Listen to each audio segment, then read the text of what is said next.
আরে আল্লাহ তুমি এতকে হেফাজত করো। আল্লাহ আল্লাহ তুমি এত দেখছো কি ঘটনাটা ঘটলো? দেখতেছি কই না চলতে পানি এসে গেছে। আমরা দেখো না কি ঘটনা আরে দেখতেছি আর এত খারাপ লাগতেছে নিরীহ বাচ্চা এবার কত কষ্ট হয়েছে। আরে তাদেরকে হেফাজত দান করো। আর একজনের দুইটা বাচ্চা একসাথে মরে গেছে, খুঁজে পাইতেছে না।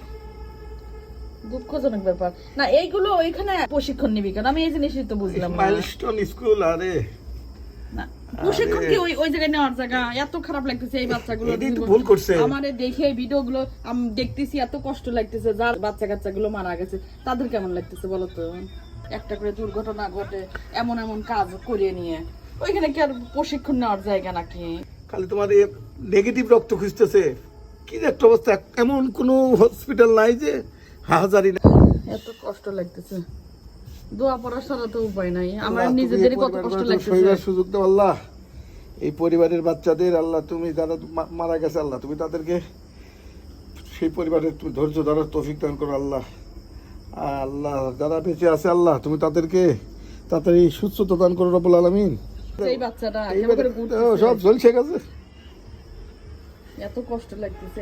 আমরাও তো বাবা মা কে ভাই থাকে। আরেক কলজার টুকরো বাচ্চা কাচ্চা, সব কচি কাঁচা বাচ্চা কাচ্চা।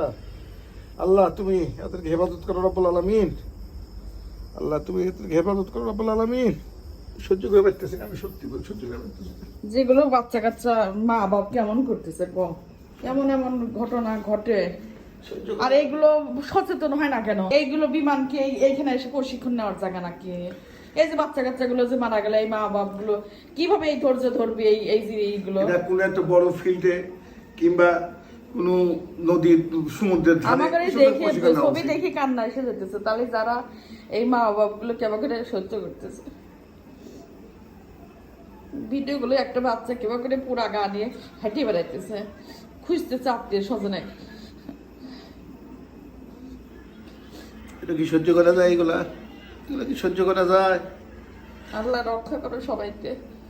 ছোট ছোট রুমের মধ্যে যেভাবে ছিটে বসে আছে সেইভাবে, মানে মোবাইল খুললে দেখা যাচ্ছে না, এত কষ্ট লাগতেছে।